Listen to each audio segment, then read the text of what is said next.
In this story, our main character is forced to become an adventurer whether he likes it or not. That's because his little sister has been struck by a deadly illness. To afford her treatment, he needs 500 million. Even without any abilities, he decides to enter dungeons, defeat monsters, and sell whatever loot he can get. Yeah, sounds like a death wish already. That would normally be an impossible task. However, he eventually discovers that he is the reincarnation of an ancient archmage. Even though he lacks skill at the beginning, he'll receive support from a few girls along the way. This series is seriously good, guys. It's got waifus, a progression system, and a protagonist who isn't a wimp. So go ahead and smash that like button and comment part 2. There are plenty of chapters, and if you enjoy it, I'll turn this into a series on the channel. No more stalling, let's jump right in. In this world, magical portals suddenly appeared in the middle of cities about 20 years ago. Some humans awakened supernatural powers, and as a result, adventurer guilds were formed to explore these dungeons. The protagonist was there, registering himself. His name was Yuri, and he was only level 1 with absolutely no abilities. The receptionist even asked the poor guy if he was truly serious about becoming an adventurer. With no real alternatives, he told her to go ahead and complete the registration. At that exact moment, another girl was also signing up. Full of excitement, the redhead named Sophia approached him and said she was happy to work with him. Yuri never expected to meet someone as reckless as himself, someone with no powers who still chose to become an adventurer. Right then, a more experienced adventurer walked up to them. They had just registered and were immediately assigned to a mission alongside this man.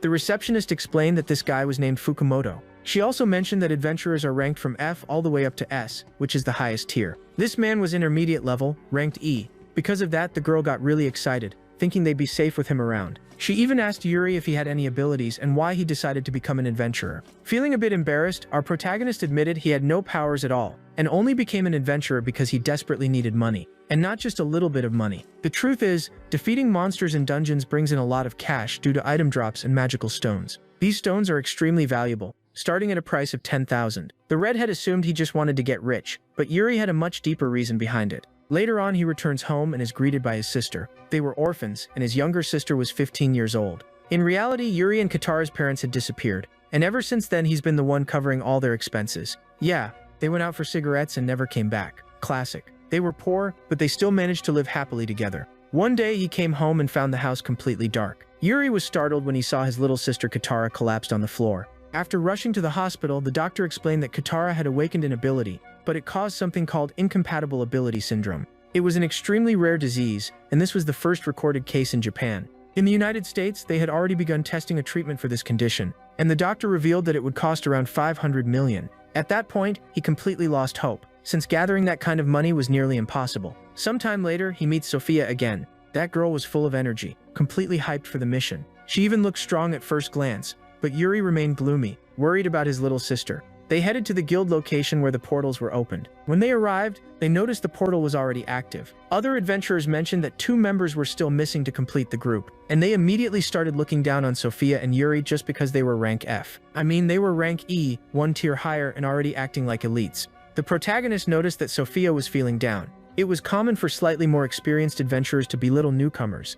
After offering a handshake, the man introduced himself by saying it was a pleasure to meet such incompetent rookies. Yeah, he wasn't even trying to hide the disrespect. Since Sophia wanted to make a good impression, she forced a smile and greeted him politely. But Yuri didn't bother trying to please that jerk at all. With that, they stepped into the portal, and the leader said he would explain how the mission worked along the way. Sophia suddenly ran after them, asking them to wait. Yuri would have preferred they explain how dungeons worked before going inside, since it was dangerous. Even so, he still walked toward the portal. He couldn't stop thinking about the insults that guy had thrown at them. As soon as he arrived there, he saw a system window, something he had never seen before. It displayed his stats, including health points, attack, defense, and more. At the guild, his status showed that he had no abilities, but now the window revealed he possessed a hidden skill. This ability was called Forbidden Restriction. People without any abilities couldn't even see that part of the status window. But our protagonist could clearly see that he had this ability, one that allowed him to use magic from a previous life. He had no idea what that meant, since he didn't remember any past life at all. So he started to suspect that he might be a reincarnated individual.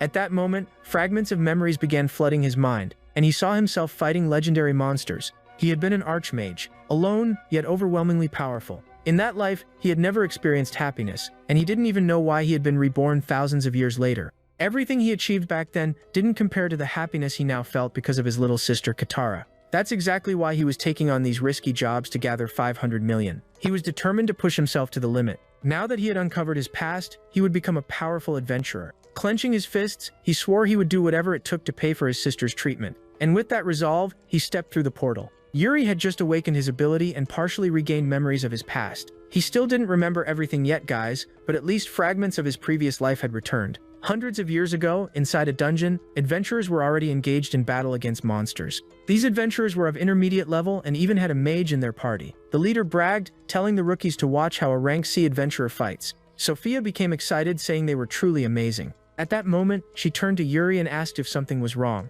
since he looked a bit down. Our protagonist replied that everything was fine. He knew these adventurers wouldn't teach them anything, but it was still better than having companions who would threaten them. Sophia felt emotional, as it was her first time inside a dungeon, and she even commented that it seemed really fun. Yeah, she's about to find out the hard way. She asked if Yuri was enjoying it too, and he pretended that he was. The guy mentioned that she should stay safe, since they still lack combat experience. With an adorable smile, Sophia said she would stay by his side so they could protect each other. At that moment, one of the adventurers engaged a spirit-type monster. The creature suddenly lunged towards Sophia, and the poor girl froze in fear. However, nothing happened. Leaving her confused, a stone pillar had collapsed onto the monster. The leader asked if she was okay, and Sophia said she had just been lucky, since the pillar fell at the perfect moment. Yuri helped her back to her feet, and by now we already know he was the one who cut that pillar to save her. After a few hours, they finally reached the dungeon boss. The doors slowly opened, and the three experienced adventurers became tense. Meanwhile, the girl in the back was excited for the boss fight, and they all stepped inside.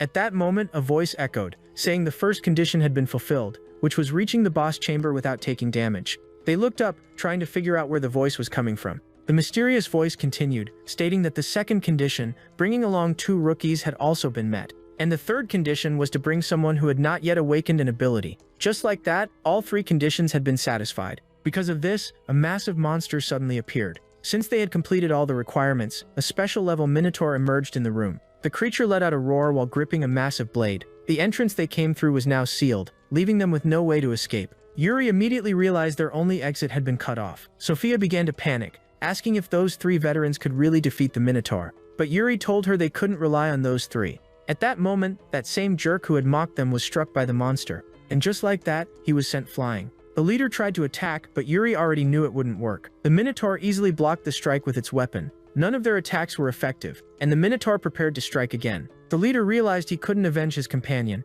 who had just taken a critical hit, and then he was struck directly as well. Yuri dashed toward the monster, and gripping his sword, he blocked the attack, shocking even the party leader. The so-called useless rookie was now matching strength against a special-class monster. The creature kept pressing him, and Yuri shouted to the leader that he needed his help, since he knew how to defeat it. He possessed an extremely powerful hidden ability called Forbidden Restriction. He even believed there was a reason this power had been sealed. It was true that Yuri could use magic without consuming mana, but every spell he had learned in his previous life was locked away. If he could completely break free from that restriction, he might even surpass his former self. Through the smoke, he declared that he had a strategy to bring down the Minotaur. Because of that, Fukumoto needed to follow his instructions exactly. The veteran questioned whether the boy wasn't supposed to be a useless rookie and demanded to know why Yuri had hidden his true strength. Our protagonist said there was no time to explain and that defeating the monster came first. The man stood up, saying he would stall for time, since that was exactly what Yuri needed, every second he could buy. The creature raised its weapon to strike, but at that moment, a blast of fire magic hit it straight in the face.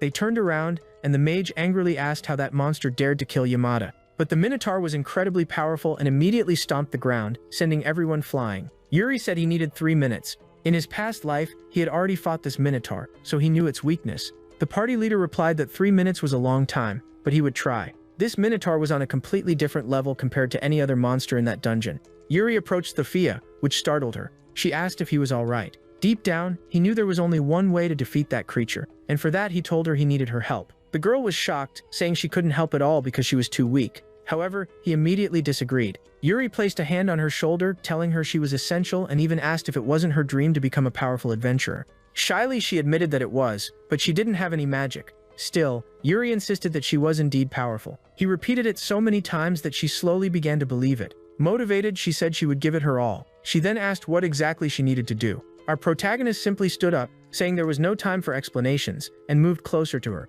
His expression turned serious, and as he infused his hand with mana, he asked her not to get mad at him. At that moment, Yuri placed his hands on her back. The girl immediately turned bright red, completely flustered since this was very unexpected. Meanwhile, the 2 adventurers were struggling to survive. The Minotaur was vulnerable to magic but extremely resistant to physical attacks. However, that chubby mage didn't have enough mana to cast powerful spells capable of damaging it. Soon, they found themselves face to face with the monster. Yuri was still carrying out his plan alongside Sophia. He was still bound by the forbidden restriction, so the only thing he could do was activate the girl's magic. That's why he was channeling his own mana into her body. It felt strange for both of them. The girl felt extremely embarrassed, but she stayed still. At that moment, she grabbed her cloak and told him to hurry up and stop already. But then she noticed her body was now humming with magical energy. Sophia asked what he had done to her, and as she turned around, she questioned whether she could now use magic. He had opened the mana pathways within her body. The girl was confused, saying she didn't have any abilities, so she shouldn't be able to use magic. "Get up and follow me, girl. That way you'll see just how talented you are with magic." Since he couldn't cast spells himself, he had to rely on her. Hearing that made her feel unsure. Nearby, the Minotaur continued rampaging. It was destroying everything around it. It was incredibly tough, and the adventurers couldn't handle it. The leader took a severe hit. The mage said he would avenge his two companions, but right after that he was struck again. They were completely outmatched by the monster. So Fukumoto asked if the rookie had finished his plan. Standing side by side with the redhead, Yuri told her to use her magic. Just looking at that monster made her tremble in fear, so he told her to calm down. Now she needed to take a deep breath and focus, and that's exactly what she did. Then, her energy began to glow intensely around her body. Even Yuri was surprised, since despite having no experience, she was doing incredibly well. Meanwhile, the leader was still facing the monster head-on. Yuri asked if she was focused, and she said yes. Now, she needed to extend her hands. He told her to create a crimson lotus fireball. Sophia covered her face, thinking it wouldn't work, but Yuri told her to trust him. As she stretched out her hands, a flame began to form. Even she couldn't believe what was happening. Then suddenly, a massive fire spell appeared in front of her. Both of their eyes reflected the overwhelming power. And just like that, she unleashed a crimson lotus blast. The attack was so powerful that the Minotaur couldn't even react. And just like that, the monster got turned into barbecue. Yeah, instant grill mode activated. The girl just stood there, staring at the massive charred remains. Her cheeks flushed. Sophia said it was truly incredible. Yuri told her it was all thanks to her power. Blushing even more, she thanked Yuri. The monster collapsed to the ground, kicking up dust. When the girl checked her status window, she saw that she had defeated a rank B Minotaur. Then, a hidden door in the final boss room opened, revealing a magical stone inside. The mission had been completed. Later, they returned to the adventurers' headquarters and called for emergency assistance. The medics quickly arrived to treat the injured adventurers. They were badly hurt, but they would survive. When he approached that stone, he realized it contained a very strong energy. If he destroyed that core stone, the dungeon would collapse. Sometimes the guild requested the core to be destroyed, and other times they wanted it left intact. After returning to the guild, they reported everything to the supervisor. After handing over their guild cards, they registered each monster they had defeated.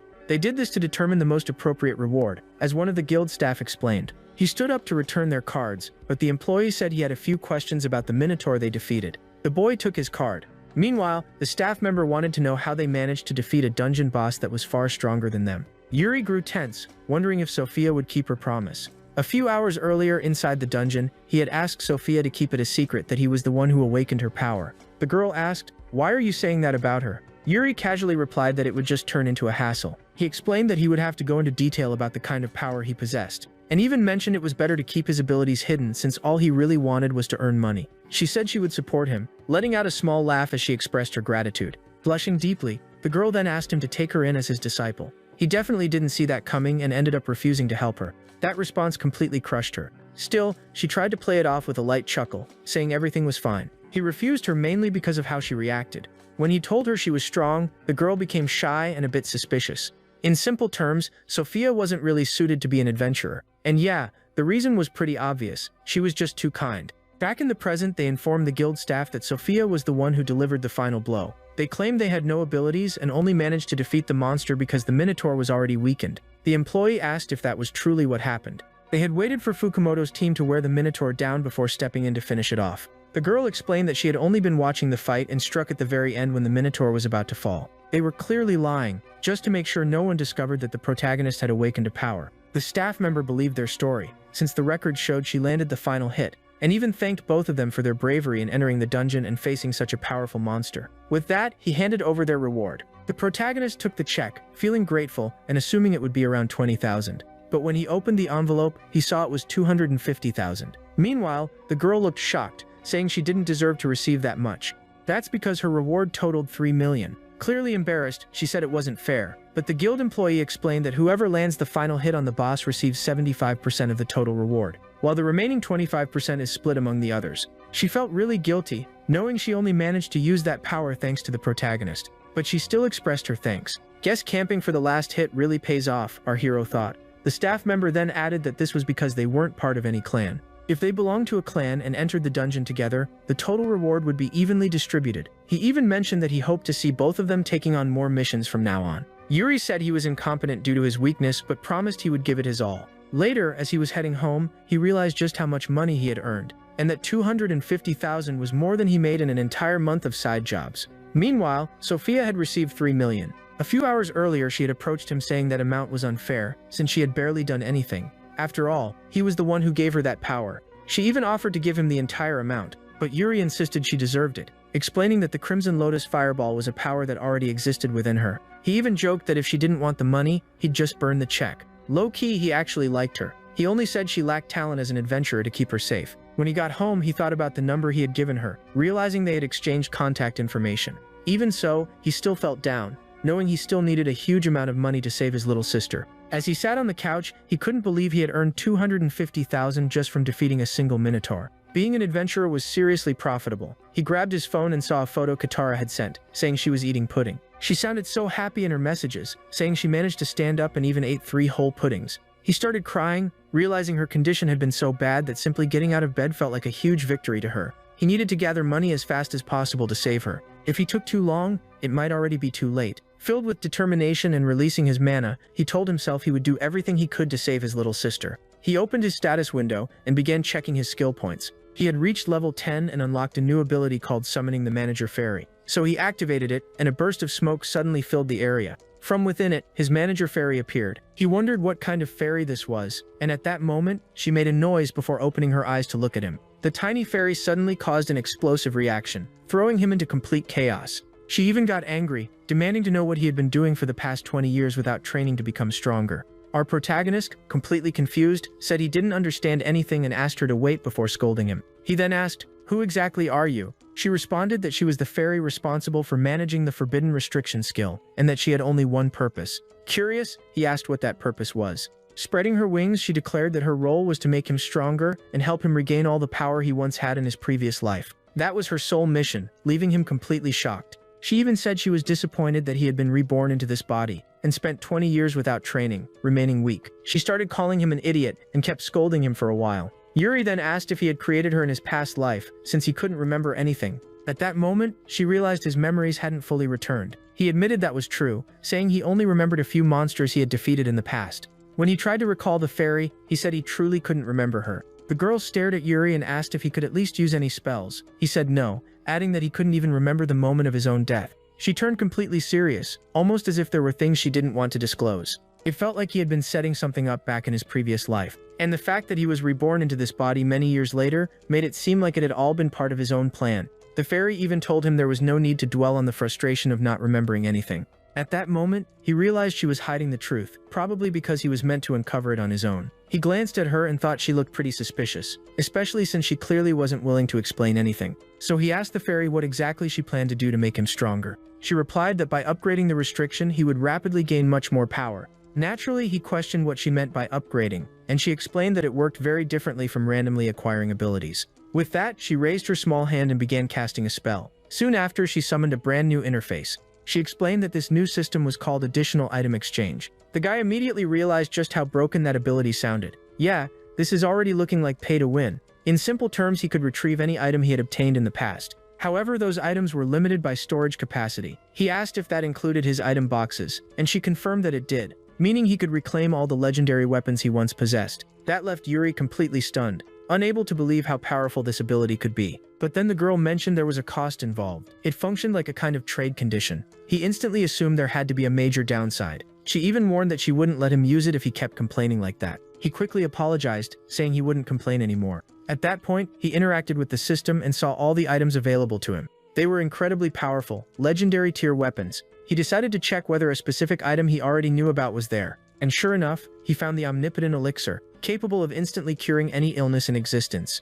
The catch was that to exchange for these items, he had to spend money. That was the condition, and that particular item cost exactly 500 million. At least now, instead of paying for some uncertain treatment overseas, he could invest in a magical item that would definitely cure his sister. The fairy asked if he felt discouraged because of the requirements. He said no, because now he was even more certain he could save his little sister. During the fight against the Minotaur, he had already realized just how overpowered his ability was, though it came with certain restrictions. The fairy confirmed that while he needed money to obtain those items, he would also receive an experience bonus. He asked how that worked. At that moment, he looked a bit clueless. Come on, everyone knows what an experience boost is, but she explained that when he fought stronger monsters, he would gain double the experience. Basically, he had a video game-like system built into his power, allowing him to level up, and he was the only one who had it. Other people didn't have levels like that. They only had rankings. The fairy went on to say that his forbidden restriction was an incredibly powerful ability, but it still wasn't fully unlocked. At that moment, he asked for the fairy's name, and she seemed slightly annoyed. She said he should already remember it, since he was the one who created her. Laughing awkwardly, Yuri admitted he couldn't remember anything, apologized, and said he would give her a new name. So he ended up naming the little fairy Spheri. She made a slightly displeased expression. He asked if she didn't like the name, and after letting out a small laugh, she said she would accept it, since it was actually the same name he had given her in the past. However, for Spheri to work for him, he would need to provide hot baths every day, desserts, and always keep ice cream stocked in the fridge. He pointed out that all of that would cost a lot of money, but she reminded him that the forbidden restriction was an ability that would bring him huge profits. He then asked if that was the extra condition she had mentioned, and she confirmed it was. She disappeared right after, telling him to have everything ready by the next day. He commented that the little fairy had shown up like a storm and left just as fast. Looking at his status window, he realized he was still very weak. He was at level 10 and still ranked F. While checking the mission board, he noticed there was a recruitment notice for a raid. To reach a higher level beyond his current F rank, he needed to build friendly relationships with other adventurers. By participating in tougher missions, he would gradually climb the ranks. The next day, he headed out for his next mission. He joined an expedition team preparing to enter a D-rank dungeon. When he arrived, a man named Takai asked if he was Yuri, the one who signed up for the mission. Our protagonist confirmed that it was him. A blonde girl named Issa was watching the conversation, while two other adventurers didn't seem too pleased with his presence. A guy with glasses mentioned they needed one more person to complete the party. Meanwhile, the others mocked him, saying an F rank like him wouldn't get any share of the loot, joking that since he wouldn't contribute, he wouldn't earn anything either. Savage, but not entirely wrong. With a calm smile, Yuri said he would make up for his lack of ability. From the back, someone told him not to worry about the teasing, mentioning that there was a C-rank member in the group who was very strong. Those who had mocked him were only D-rank, meaning they were weaker. He then looked at the blonde girl and realized she was probably the C-rank the man was referring to. They soon prepared to pass through the portal. However, the protagonist felt uneasy about the man standing next to him, since his gaze seemed a bit sinister. Of course, Yuri immediately grew suspicious. Yeah, that guy is definitely not giving trustworthy teammate vibes. Soon after they entered the D-rank dungeon, they immediately began taking down monsters. Issa performed exceptionally well, firing off her arrows with precision. She struck a giant goblin, while another warrior activated his sword ability. They even told Yuri to stay behind them to avoid putting himself in danger. Their teamwork seemed well coordinated. Yuri kept wondering when the right moment would be for him to jump into the fight and help. Issa was fully focused on the monster in front of her, and didn't notice that a hobgoblin was sneaking up from behind. He quickly realized the goblin was about to spit out a stream of fire. Because of that, he rushed forward to shield her. The girl shouted that it was dangerous, but he still managed to block the creature's attack. With her cheeks flushed, she asked what he thought he was doing, and in the next instant, the monster knocked him backward, but he immediately tried to push forward again, this time using an electric ability. The night before, he had spent time studying his skills. He was still at level 10, but he had already accumulated 9 points. Each time he leveled up, he could assign those extra points however he wanted. He even chose to concentrate everything into a single ability. At first, he considered investing in magic to launch fireballs. Or maybe it would be better to strengthen his close-range attack power. It was true that his forbidden restriction ability didn't consume mana, but on the flip side, it drained his stamina quickly if he kept using it. So after thinking it through, he decided to push one of his abilities all the way to S rank, and spent several hours that night analyzing his skill tree. When he examined one particular skill, it caught his interest. We're not told exactly which ability he picked, but it's safe to say the guy made a solid choice. Before confirming his changes, he realized he could become incredibly strong if he kept training. Back in the present, we see that he upgraded his close combat fighting style. The others kept saying he was just a rookie with no abilities and shouldn't interfere in battles. Even so, he said it was fine and used a sonic impact, sending the hobgoblin flying. Since he defeated a monster stronger than himself, he earned double experience. The creature collapsed lifeless on the ground, and everyone stood there in shock, not knowing how to react. Issa herself asked how he had the power to pull that off, and that shady-looking guy nearby seemed very interested. Yuri ended up gaining 2 levels just from defeating that monster. The girl slowly walked over to him, and after getting his attention, she asked what kind of ability he had. After all, it was normal for newcomers to tell the group whether they had abilities and what they were. Feeling a bit embarrassed, he explained that he hadn't mentioned it because he had only acquired it the night before and apologized for not saying anything earlier. She said she had been worried about him and that it would have been awful if he had suffered a fatal injury. Once again, he apologized, trying to act like she hadn't been worried about him. The girl then said that from now on, he would be able to handle things on his own. On top of that, he had saved her life. Because of that, she thanked him, which made him happy. He also thanked her in return, and she responded with a playful wink. Right after that, the others started complaining, saying that now that he had killed a monster, they would have to share the reward with a rookie. The glasses-wearing knight said that wasn't a problem, since having more help was better. Letting out a sigh, one of them muttered that he would have preferred to split the reward among just the 4 of them. Our protagonist chimed in sarcastically, saying he was sorry for helping them. Extending his hand, the red-haired man apologized for teasing the rookie earlier and said he would be counting on him from now on. He accepted the apology, and they shook hands, agreeing to work together to clear the dungeon. Soon after, they encountered a giant monster that served as the dungeon boss.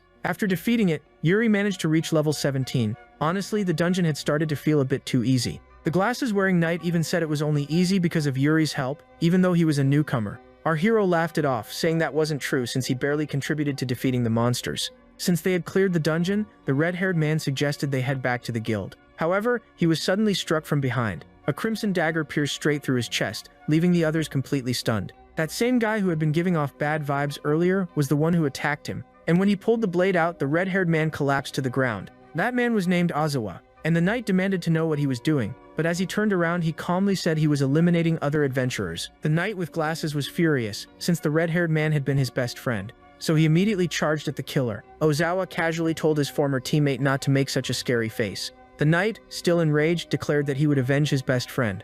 At that moment, Ozawa leaped back. The knight told the others behind him not to interfere, saying he wanted to avenge his friend himself by taking this guy down.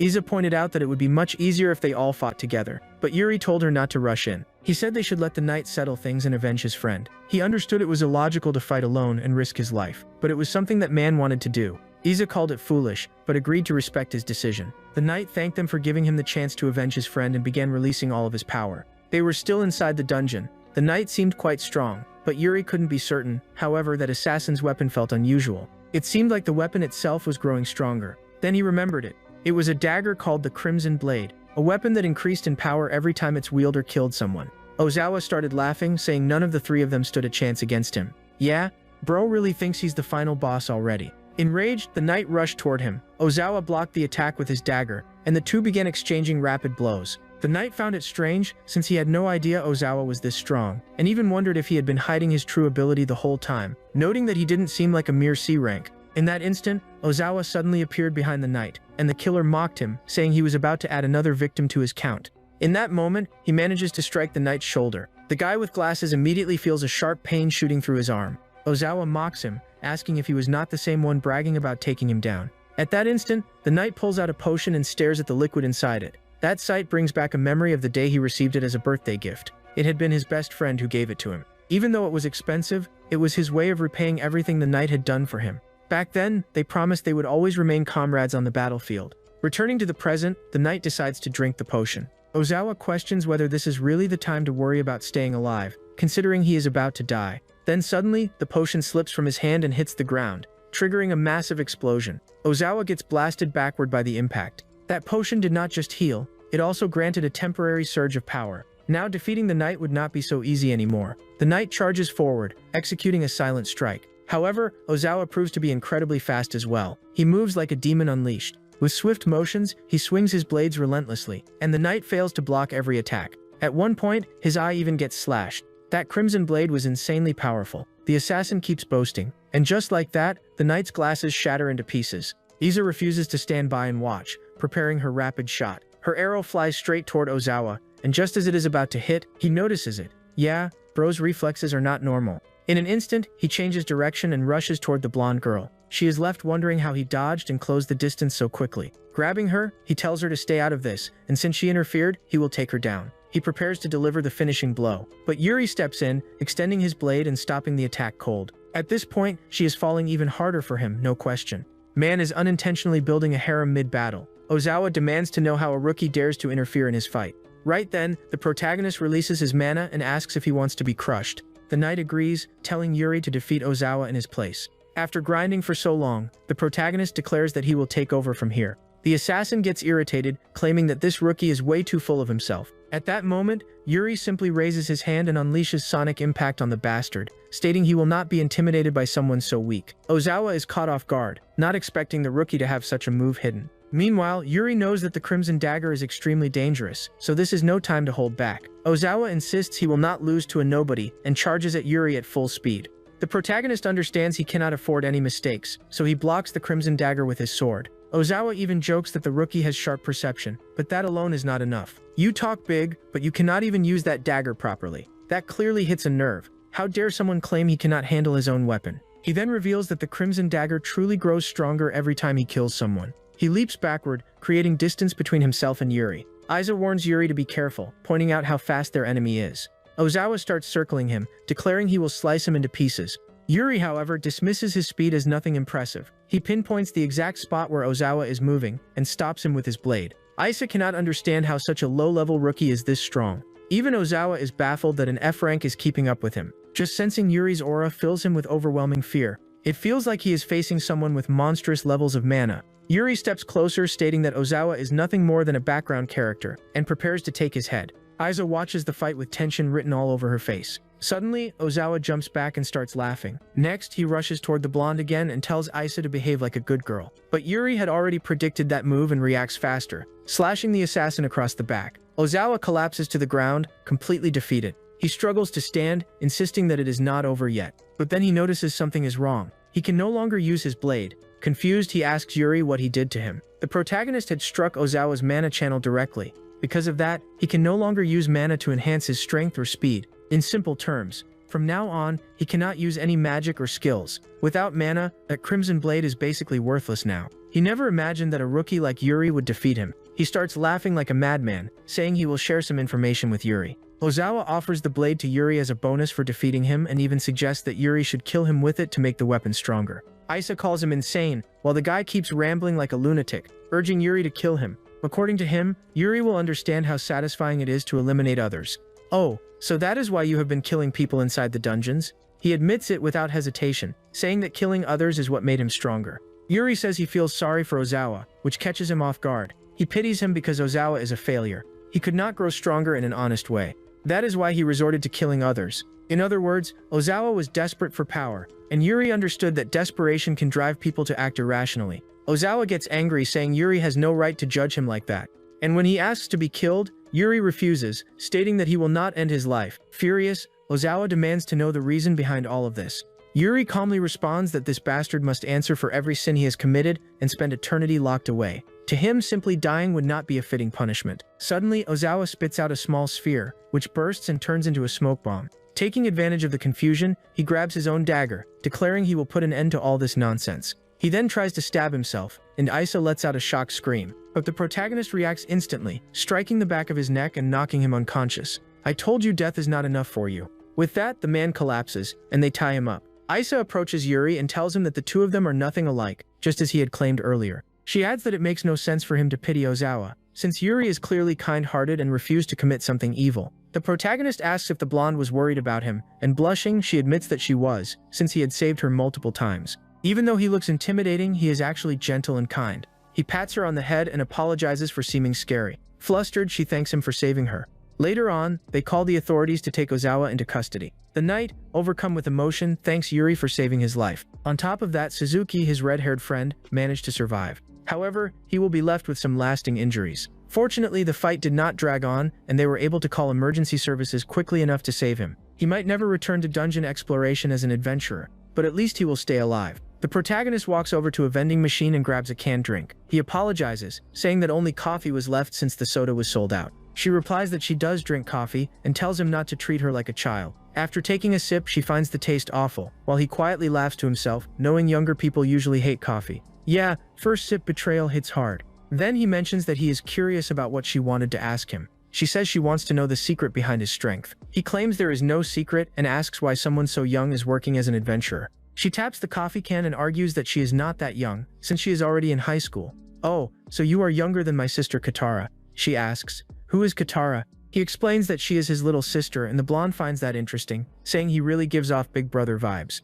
Wait, what exactly does a big brother vibe look like? She says she just thinks he would suit being very protective. With a suspicious expression, Yuri asks whether that is supposed to be a compliment or an insult. She quickly answers that it is obviously a compliment, saying he is caring and protective. A bit embarrassed, he thanks her. Trying to act cute, she asks again if he is not going to reveal his secret. He tells her to stop doing that, but she insists she will not stop at all. She wants him to show his true power and explain how he became so strong. Growing slightly irritated, he says for the 20th time that he is not telling her anything. As he reaches for another can, she apologizes for pushing so much and jokes that no girl would want someone that cold. He turns toward her, telling her to stop insulting him, but then she notices something and asks if she can see his hands. When he holds them out, she spots a small injury. She takes out a bandage and carefully treats the wound. After finishing, she happily says that she has taken care of it. He realizes just how sweet she is. Excited, she says she finally managed to see him smile, even if just a little. He insists that was not a smile, still looking grumpy. She teases him, asking if he is happy being cared for by a high school girl.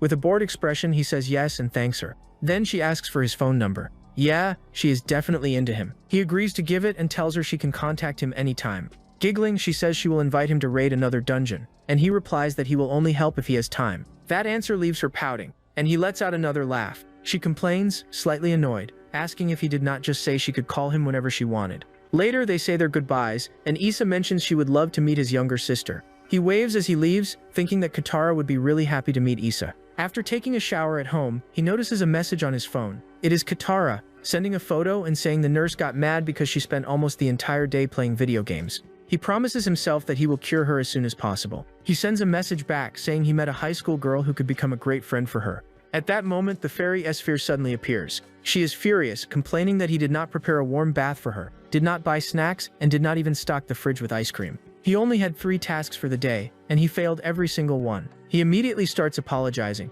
and when she threatens to take away his powers, he desperately begs for forgiveness. Slightly irritated, she says she will forgive him this time only, and calls him a very troublesome guy. Still, that generous little fairy actually had some good news for him. She had added a hidden dungeon key to the item exchange. He immediately gets confused. What does she mean, a hidden dungeon key? When he taps on his status window, he realizes that the item is indeed available for purchase. Curious, he asks what exactly it means. She explains that solo dungeons are extremely difficult to clear and even tells him, just buy the item already so I can finish explaining. He clicks on the menu, and several dungeon options appear, ranging from rank D all the way to rank S. The recommended one is a rank C dungeon. She explains that by buying the key, he will be able to enter that dungeon and face it alone. It would be incredibly hard to defeat the monsters, but the experience gain would be huge. Clearly excited, Yahello encourages him to use this opportunity to level up much faster. He thinks for a moment and decides to aim straight for a higher challenge.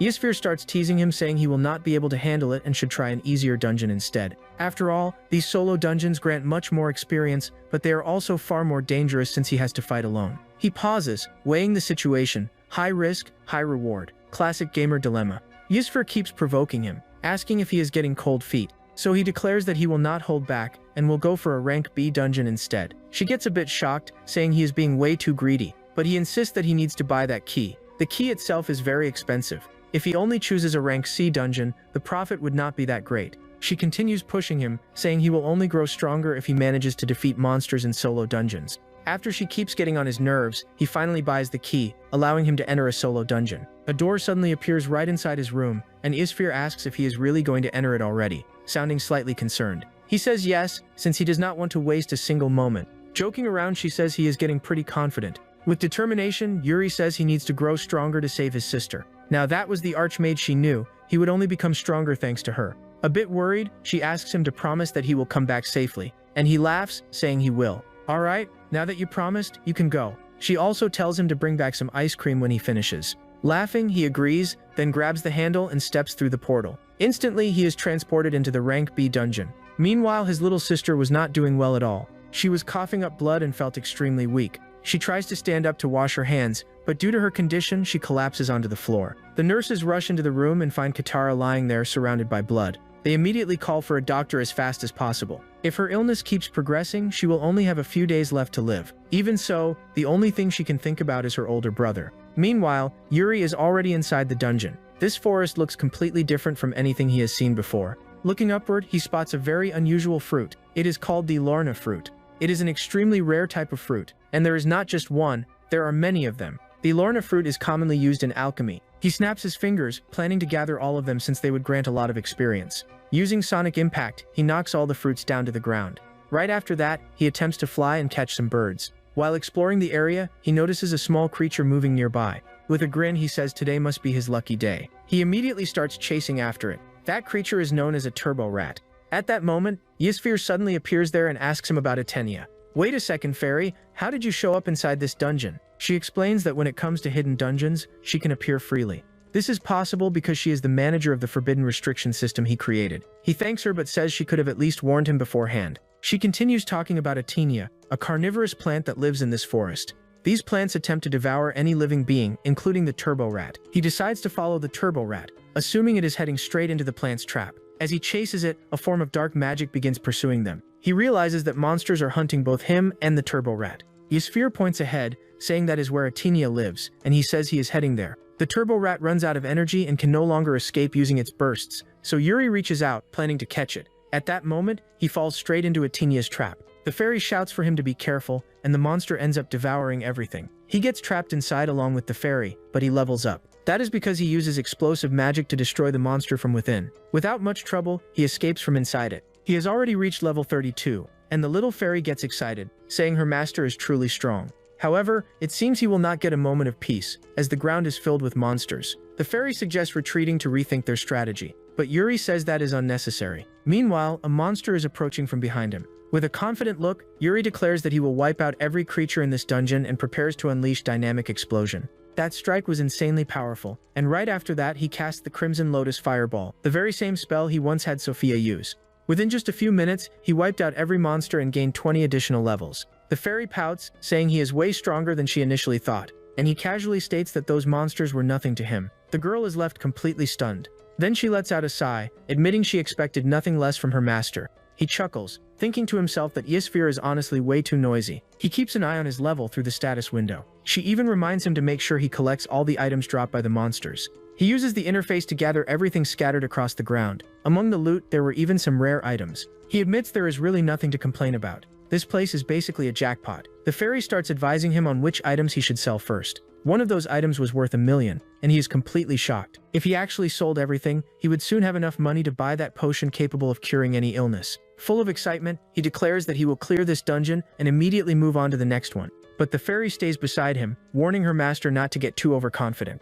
At that moment, it feels like he has triggered another trap. A dark energy begins chasing him, almost like it is trying to capture him. A powerful monster appears right in front of him. Ysfir explains that the creature is a naga. It was the boss of this hidden dungeon. The recommended level to fight it was 500. Because of that, she tells Yuri to just turn around and leave, since he would be defeated. But our hero decides he wants to fight the monster anyway, leaving Ysfir seriously worried. Since they had already achieved their goal of leveling up, she insists there is no need to fight something that strong. He cracks his arms, getting ready. The protagonist says he needs to grow stronger to save Katura, and even claims that a mere naga is nothing more than a source of experience. So, he stands face to face with this level 150 boss. He activates an enhancement technique and charges straight at the naga. The creature laughs and effortlessly blocks his attack. He already knew the naga's skin was extremely tough, making physical attacks almost useless. At that moment, it unleashes a poisonous breath and creates distance. The venom was so potent it could even corrode stone.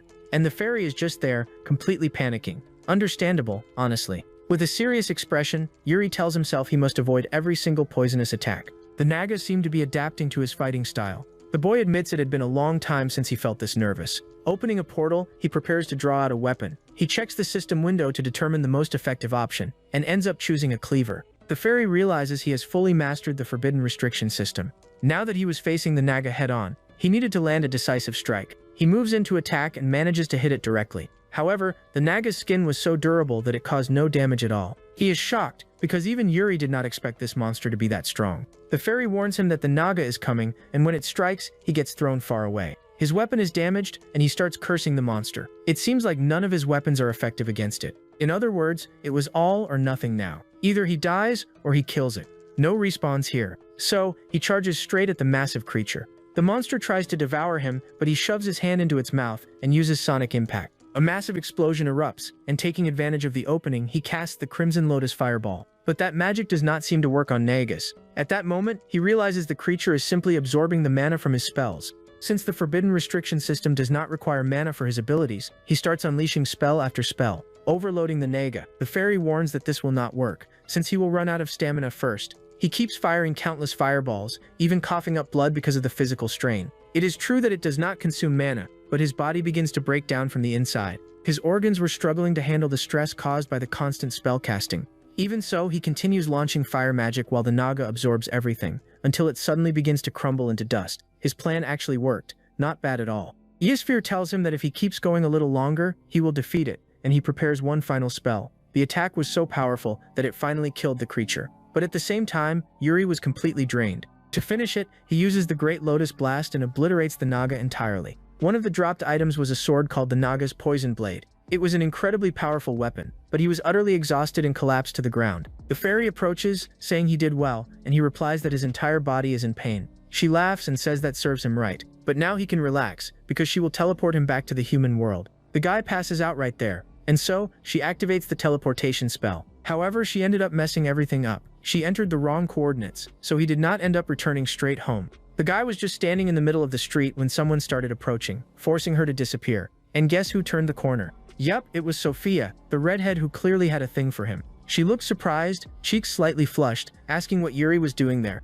Shortly after, when he regained consciousness, he realized he was somewhere unfamiliar. He looked around and questioned where exactly he was. It turned out to be a girl's room. At that moment, he heard the sound of a drawer opening. Sophia said she felt relieved now that he had finally woken up. He asked her why he was in her room. She explained that she had been walking near his building and found him collapsed by the roadside. So he thanked her for helping him. With a smile, she replied that she would gladly take care of him. However, she wanted to know why he had passed out in the first place. He explained that he tried to clear a rank C dungeon alone, and while escaping in an exhausted state, he ended up getting teleported to that street. She was shocked and asked if he was alright after facing a rank C dungeon solo. He said he was fine, all thanks to her. She also mentioned that she had taken care of his belongings. A bit shy, she asked if he was hungry since she had prepared some porridge. He replied that he was starving and would love to try her cooking. Blushing slightly, she said it was her way of repaying everything he had done for her. He told her to stop worrying about that, saying it would always be his pleasure to save her whenever needed. Yeah, bro really went full romantic mode right there. She then continued preparing the rest of the meal.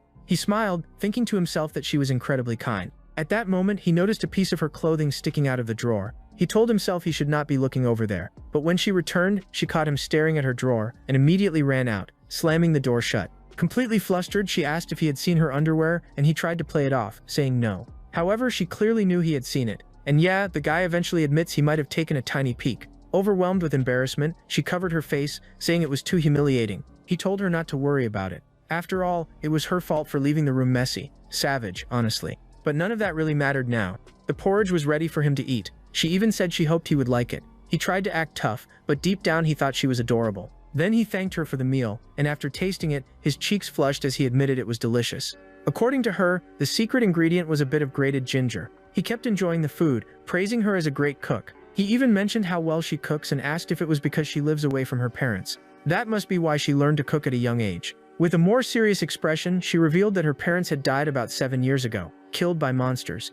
In the city where she used to live, a portal had appeared, and from it emerged a massive creature. Her parents were attacked right in front of her. Yeah, the mood dropped instantly. He apologized for bringing up such painful memories, but she told him not to worry too much, since it had been a long time and she no longer dwelled on it. He asked if that was the reason she wanted to become an adventurer. She said yes. She wanted to grow stronger and save as many people as possible, so no one else would go through what she did. She wished to protect others, and she said all of that with unwavering determination. With a small laugh, she added that was why she asked to become his disciple, because she wanted to get stronger. Even though she was not the smartest or most talented, she still held a noble goal of saving others. At that moment, he realized she was not just someone chasing money or driven by weak motivations, as he had previously assumed. He even apologized for what he had told her a few days earlier, when he said she had no talent. She asked him to get up and told him there was no need to apologize. He then said he would like to take back what he said about her lacking talent as an adventurer, and if she wanted, she could become his disciple, since he would like to teach her. The girl became emotional. Poor thing. According to Yuri, an adventurer does not need to be strong or naturally gifted. What truly matters is courage, and she had plenty of that. Since she was brave, he wanted to help her. She became overwhelmed with emotion, and he asked once again if she would like to be his disciple. With tears in her eyes, she bowed and said she would love to learn from him. Yuri would turn her into a first-class mage. She agreed and said she was looking forward to working with him. Later on, he returned to his house. He checked all the items he had obtained from that dungeon. He had also acquired the ogre boss's necklace. He sold most of the items and kept some for future use. On top of that, the weapon he used against the Naga had broken. Because of that, he would start using the new blade he obtained from that battle. Holding an ice cream, the fairy asked how his resource distribution was going, and he showed her that he had already reached level 70. The girl mentions that he has already grown much stronger. On top of that, the spell he obtained was perfectly suited for him, so he thanks her for the help and then asks how much money he earned from selling the items. At that moment, he realizes he made 70 million. Now he starts feeling hopeful, since reaching 500 million seems more achievable. Right then, his phone begins to ring. It was Katara's doctor. Answering in a panic, he immediately asks what happened. The doctor explains that Katara's condition suddenly worsened, and they need to speak with him. He also says she only has a few days left to live. That is because her illness has become much more severe. The guy asks the doctor to let him talk to Katara. Once connected, he asks if she is able to speak. She says yes in a weak voice, even asking if her big brother can hear her properly. He tells her not to worry, promising that he will find a way to cure her. The doctor even warns him not to say reckless things. But upon hearing her brother's words, Katara smiles and, full of hope, says she will wait for him. She thanks him, and he tells her to just hold on a little longer. After that, he hangs up, turns to the fairy, and says he needs to earn 500 million as quickly as possible, even asking if there is an A-rank dungeon. The little fairy says there is, but it would be extremely difficult, especially for him to take it on alone. But that does not matter to him. He needs results fast. The fairy tries to warn him that an A-rank dungeon is far more dangerous than a B-rank one. But the guy is not trying to hear any of that. Bro locked in. She even says he would basically be throwing his life away. Yet nothing she says can change his mind. Since she cannot convince him otherwise, the fairy decides she will support him. He thanks her, and she points him toward a specific dungeon. After purchasing the key, he opens the entrance. It was a massive tower. She explains that the boss is at the top floor, so he needs to climb all the way up. After entering, he starts walking forward cautiously. She tells him there are safe zones inside the tower where he can rest. At that moment, a massive monster approaches. This was the White Lion, the great guardian of the tower. It was the first enemy they needed to defeat. The girl explains that the recommended level to beat it is 320, while Yuri was only at level 70. She even asks if he truly believes he can defeat it. He replies that it is not about whether he thinks he can or not. He has to defeat it no matter what. He knows this will be difficult, but he has no other choice. The monster lets out a powerful roar and immediately lunges at him. He needs to gather as many items as possible to sell in exchange for money to buy that healing potion. That is why he declares he will defeat any enemy standing in his way. Yuri uses a spell called Tima, which enhances his physical abilities. With that, he lands a powerful kick on the lion. It is true that his spells do not consume mana, allowing him to boost his physical strength almost endlessly. However, the Tima ability puts a heavy strain on his body, and he does not want to push himself too far. During his fight against the Naga, he had already overloaded his body by using too much magic. So this time, he plans to be more careful. At that moment, a notification appears stating that he has received a special quest. Ysfir points at the window, telling him to pay attention. He is surprised when he sees the mission title, "The Sky is the Limit." The objective states that he must turn this lion into his pet. In return, he would receive a reward, the summoning spell. Basically, he has to tame the lion and make it his summon. The creature charges straight at Yuri. Extending his hands, he says he will have to subdue the lion instead of killing it. And then he activates his supersonic ability. He manages to repel the lion and immediately grabs its head, slamming it into the ground. A massive explosion occurs, and he wonders if he successfully subdued the beast. However, the lion roars again, triggering another powerful blast. The boy realizes that the creature is using some kind of wind armor. Even Ysfir starts telling Yuri that this is not the time to play around. Still, he dodges the attack and tells the fairy he is not playing. She insists that the monster's level is too high and that he will not be able to dominate it by force alone. But the protagonist says that is not true, because he can read all of the monster's movements. In the past, he had fought creatures like this many times, so he had a lot of experience, even if it was more like instinct or fragmented memory. Even without fully remembering his past, he confidently says he knows every move and will defeat it. He even apologizes to the lion before landing a powerful blow. The creature is sent flying backward and, in a rage, charges at him again, trying to devour him. With a serious expression, Yuri states that he understands all of this monster's tricks. He then uses the Divine Fists technique, unleashing a barrage of punches while ordering the beast to kneel before him. After that, he delivers an even stronger strike. The punch was so powerful that it launched the lion far away. Ysfir is left slightly shocked by her master's strength, and it becomes clear that he has actually defeated a high-rank monster. Next, he steps onto a rock and orders the lion to lie down. And just like that, the lion looks more like a tame kitten. Yeah, bro got domesticated instantly. With a bored expression, Ysfir asks how he managed to do it so easily. And just like that, he acquires a new spell called Summoning. And just like that, the lion was absorbed into his body, turning into his personal companion. After finishing that mission, another system window popped up in front of him. Inside it, there were details about items along with extra content he had just unlocked. Ysfir explains that from now on, he can convert other monsters into his familiars, just like he did with the lion. She also points out that whenever he enters dungeons, there's a chance he might trigger special quests. As he checks his status screen, he's shocked to see he gained 50 more levels. He even asks the fairy how the tower's level system works, and she gives him a smug little look. She proudly claims she knows everything about dungeons, and he gets emotional, saying she's incredibly helpful.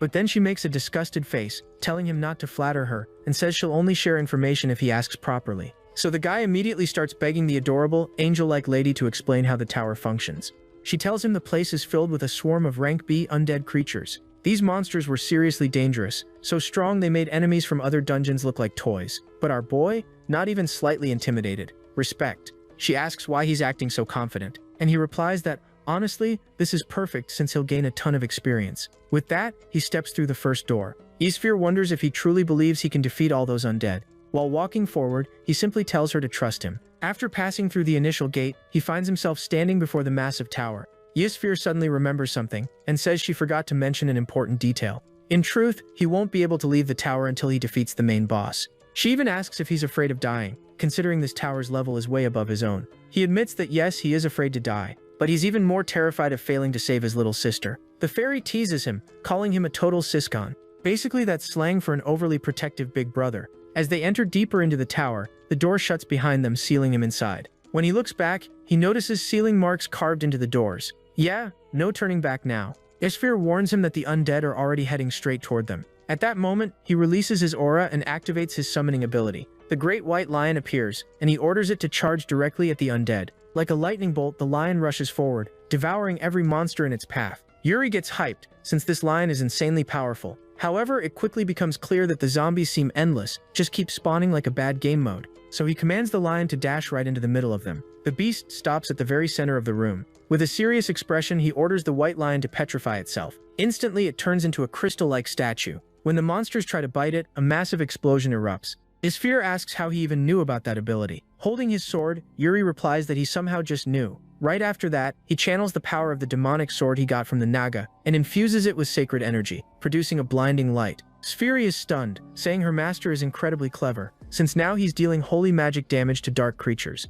He then dashes forward like a flash, and with a single swing of his blade, he wipes out all the remaining monsters. He literally eliminated every single one in a single attack. No survivors, no complaints. Looking proud, he declares that the extermination is complete. Right after, the lion runs over for affection, and he praises it for doing an excellent job. Ysfir, still surprised, asks how her master knows all these techniques. She even gets a bit jealous, since he's giving all his attention to the lion. Soon after, it's revealed that he has reached level 240. He basically doubled his level and still managed to gather tons of items. At that moment, he turns serious and asks Ysfir if selling all these items will be enough to reach the 500 million he needs for the medicine. She does the math and tells him he now has a total of 600 million, which is more than enough. He wants to leave the dungeon immediately to buy the medicine and save his sister, but the fairy reminds him that he can't exit until the main boss is defeated. And yeah, she wasn't joking. He places his hand on his chin, thinking about the fastest way to reach the top floor. Then he looks upward, notices something, and tells the fairy to look up as well. They realize they're already at the highest level. Plot twist moment.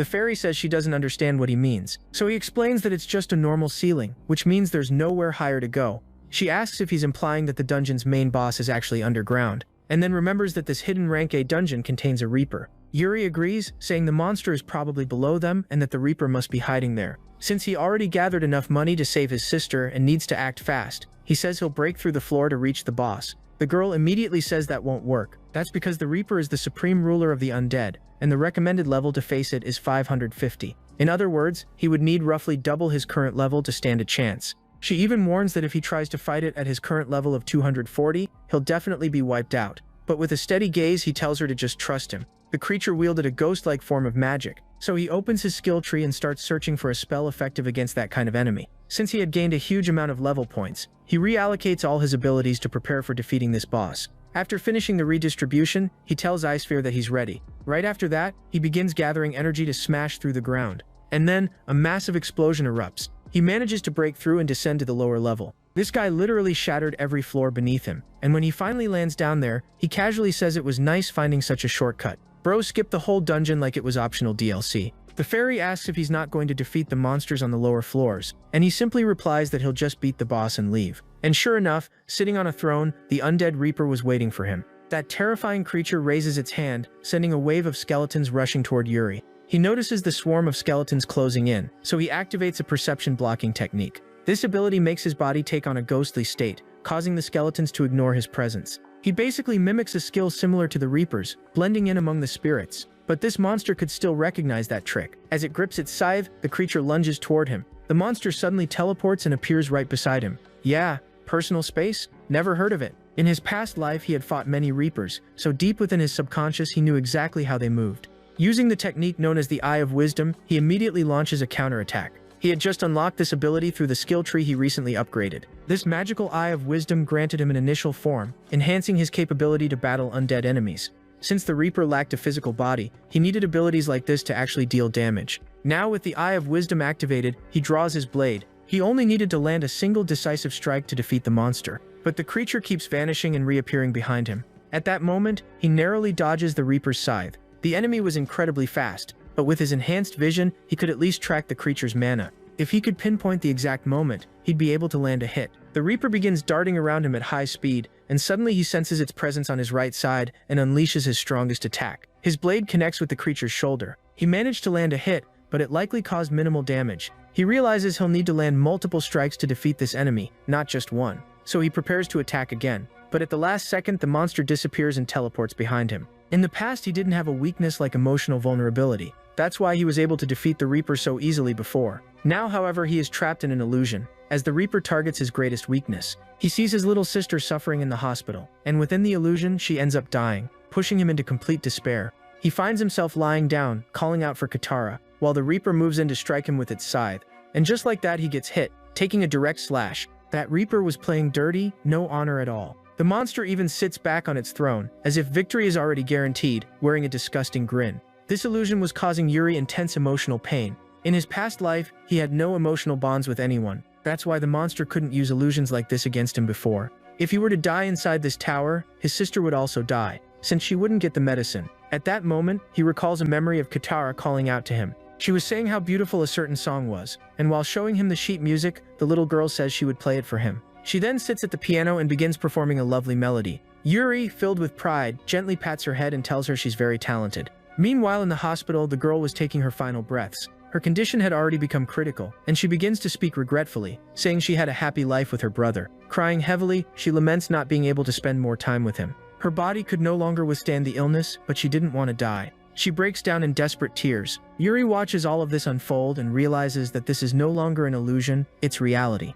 If he doesn't make it in time with the medicine, Katara will die. A system window appears, asking if he wants to remove a forbidden restriction. Ysfir also sees the window and is left shocked. The monster tries to finish him off before he can completely remove that restriction. If he fails to defeat the Reaper, both he and his sister will lose their lives. So he clicks the notification, fully lifting the restriction. At that instant, a massive explosion erupts as he delivers a devastating strike to the monster. The creature is slammed violently against its own altar. He had just activated his Archmage power. Gripping his radiant staff tightly, he faces the Reaper as it charges in for a final attack. But Yuri apologizes, saying he's about to blow up the entire dungeon. And then, a colossal explosion detonates right above the Reaper's head. That attack is overwhelmingly powerful, completely destroying the dungeon along with its core crystal. Right after he appears outside his apartment and leaps off the building. Guys, he needed to reach the hospital as fast as possible. Landing on another rooftop, he tells Katara that he'll be there soon. And just like that, he takes off running at lightning speed. Meanwhile, at the hospital, the doctors were in a state of panic. A nurse shouts for Katara to hold on, saying her brother is on his way.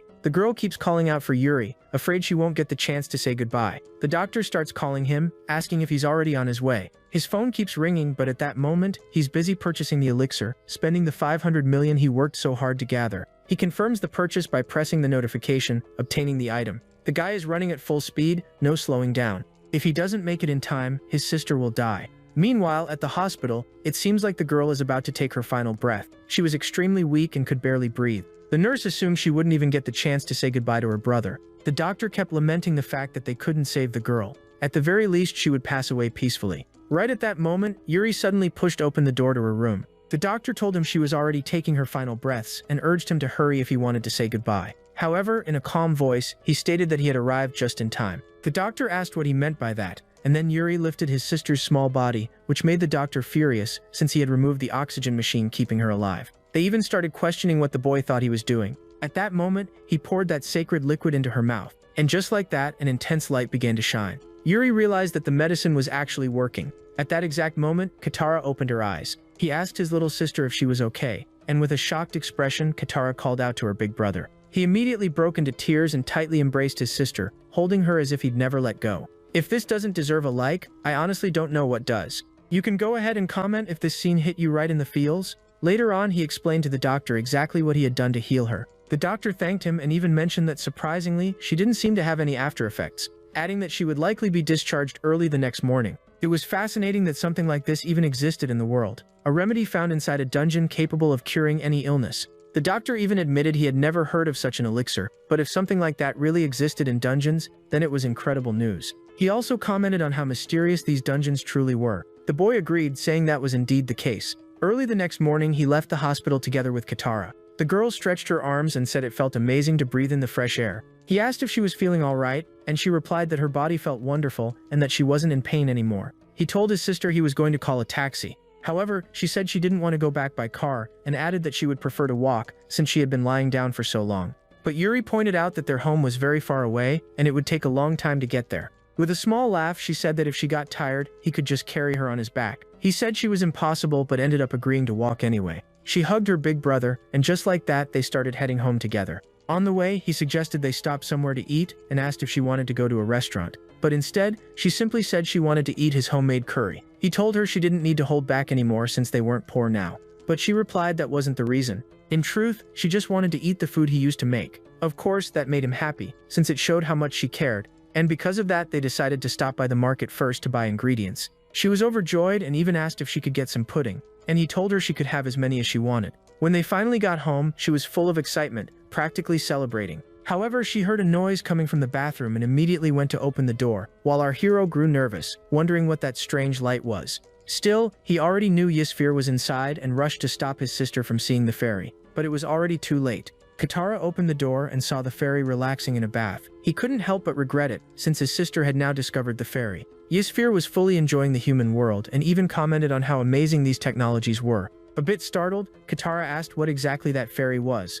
while the fairy looked slightly embarrassed. The fairy then asked if this girl was her master's little sister and whether she was already feeling better. She clarified that she wasn't just any fairy, but rather introduced herself as the personal fairy of her older brother. Katara turned to her brother, asking if that was really true, and he confirmed it. Curious as ever, Katara started firing off a bunch of questions at Ysfir. The two got along surprisingly well, and the fairy even remarked that Katara seemed very polite, unlike her brother, which made the girl laugh. Honestly, she didn't even hesitate with that roast. Relieved, Yuri thought it was a good thing they were getting along, and after placing the groceries on the table, he said he would start preparing dinner. Soon after, they all sat down to enjoy the delicious meal. She took a spoonful, her face lighting up instantly, and shouted that her brother's cooking was amazing. It had been a long time since she ate something like this, and he felt incredibly satisfied, saying all the effort had been worth it. His delicious cooking made her feel like she was truly alive again. Then Ysfir joked that since she had almost died, it made sense she was enjoying the food so much.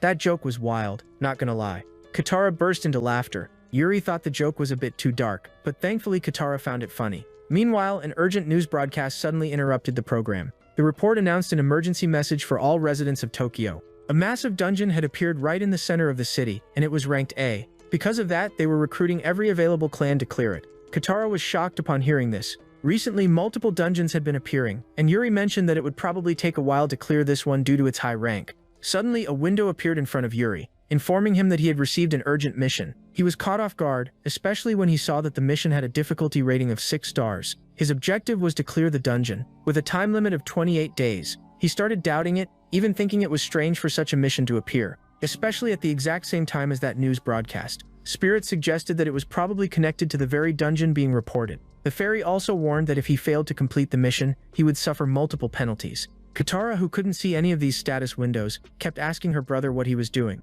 Knowing she couldn't see them, he tried to play it off casually. After that, he told her to relax and finish her meal. Later, once she had already fallen asleep, he went to his room and started thinking about the mission that had appeared for him. There were only a few days left for him to complete it. Spirit kept warning that if he failed to finish the mission, he might receive a very harsh penalty. However, she had no idea what kind of punishment it could be. Still, she believed that after he removed that restriction during the fight against the Reaper, it may have triggered some consequences. He said that he didn't want to keep entering dungeons anymore, but it seemed like that would be his fate from now on. The fairy asked if he had any plan or even a guess about what he should do. It was an extremely difficult mission, rated at 6 stars, and he suspected it might be connected to his past, especially since a power as great as the one he gained would never come without a cost. During the battle against the Reaper, he broke that restriction, and now he would have to pay the price for the strength he had obtained. The girl said that didn't make any sense at all. In other words, according to him, it was as if this power system called the Forbidden Restriction was controlling his entire destiny. She seemed to understand and suggested that maybe his power had been granted by the gods,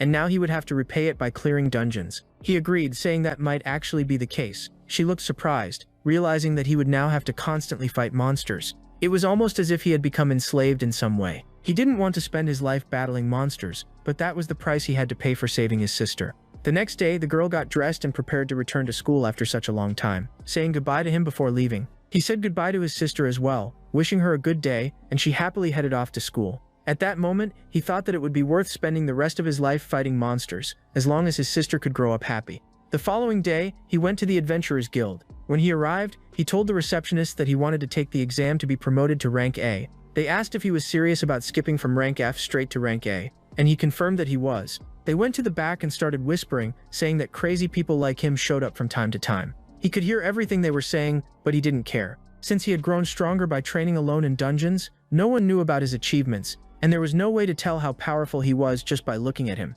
Yeah, bro really looked like an NPC, not gonna lie. Just based on his appearance, no one would think he could fight in those group dungeons. First, he would normally need to join a clan, but no one would accept someone at rank F. The initial test required him to place his hand on a crystal sphere to measure his level. He stepped forward and did exactly that. The attendant thought there must have been an error, since the result showed his level was above 240. Breaking into a cold sweat, she told him he had passed the test and would now need to complete a practical exam. He was instructed to wait in the hall until his name was called. At that moment, he overheard an argument nearby. A boy was telling a much stronger man that he wasn't responsible for their defeat in that dungeon. But the rank A adventurer insisted that the boy was to blame, since he was the support and had failed to heal them. However, the boy argued back, pointing out that everyone else had been wiped out, leaving only the two of them alive. That didn't mean that he, the weakest member of the group, should take all the blame. But the leader got angry and pushed all the responsibility onto him. The kid stood his ground, boldly saying that the guy was just trying to shift the blame. Furious, the rank of bully charged at the boy. But right then, Yuri stepped in and stopped the attack. The man demanded to know who that newbie was, and the protagonist replied that he was just a passing adventurer.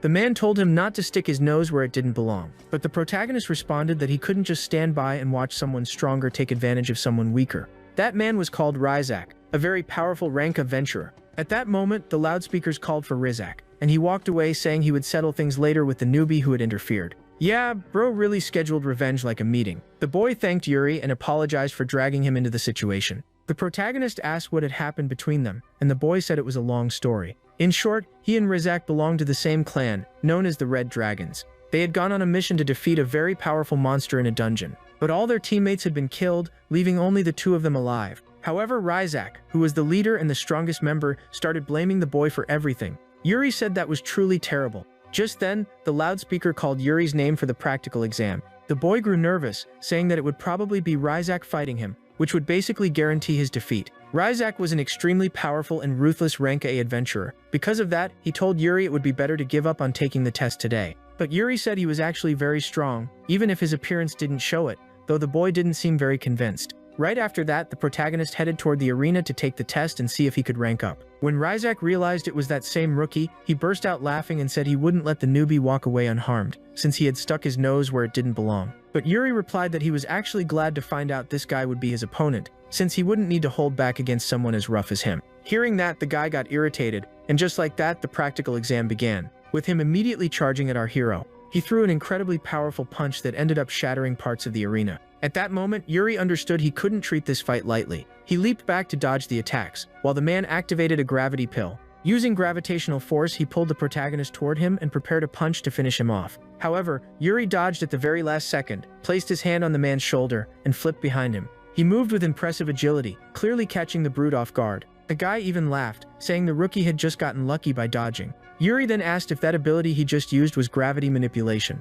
The man admitted that the kid was sharp for figuring out his technique. At that moment, the brute began charging another attack, declaring that he would end the rookie's adventurer career right there. Yuri knew he had to take this fight seriously, or he would actually die. So he activated that special ability that greatly enhanced his physical strength. The man realized that this rookie wasn't just some weakling, and said he would finish him quickly before he became a bigger problem later. With a smirk, Yuri replied that wouldn't happen even in his dreams. Clenching his chest proudly, the man declared he would crush the rookie's arrogance and charged forward using gravitational prison. The protagonist's body suddenly felt 100 times heavier, yet he still managed to evade the attack. The pressure was so intense that the ground started cracking, and he soon realized his body was being pinned down, forcing him to block instead of dodging. Even so, the force sent him flying backward, and right after that the man kicked his arm, launching him even farther away. Still, Yuri managed to land safely, bracing himself against the pressure with his hands. At that moment, he activated the Wisdom Eyes technique to anticipate and block Ryzak's attack. The man once again manipulated gravity, directing all the pressure straight toward Yuri.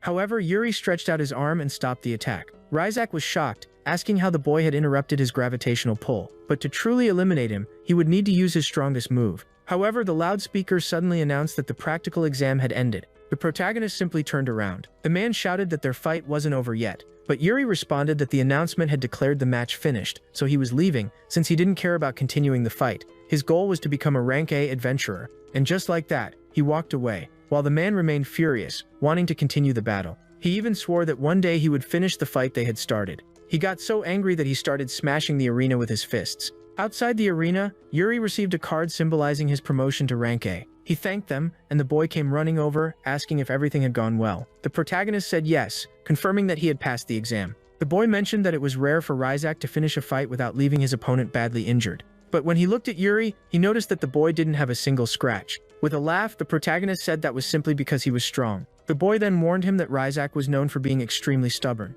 So he told him to stay alert, because that bully might show up someday looking for revenge. Now, he needed to focus on finding a clan to explore that dungeon. Outside, he started checking his phone. Now that he was rank A, he needed to join a clan. He considered teaming up with that boy, the glasses-wearing warrior Takai, or even Issa. But at that moment, he felt a strong demonic pressure approaching him. People began screaming in panic, telling everyone to run. The alarm started blaring, and the loudspeakers instructed all civilians to retreat immediately and seek emergency shelter. Yuri realized that his plans would have to change, since multiple monsters had escaped from the dungeons and were now roaming the city. With a serious expression, he said he would put an end to this quickly. And with that, we wrap up the first part of this story. Guys, if you made it this far, I'm sure you really enjoyed this story, and since it has plenty of chapters, I definitely want to bring you the continuation. But for that, we need to hit the goal. So go ahead and comment Archmage of the System. The more comments you leave, the faster I'll bring the next part. Huge thanks to everyone who's been commenting, and if you want to support even more, consider becoming a member. Members get early access to videos. Plus, you'll also get exclusive content. I'll leave 2 recommended videos here on the card that I'm sure you'll enjoy. So I'll see you over there. That's it for now. Thanks, and see you next time, everyone.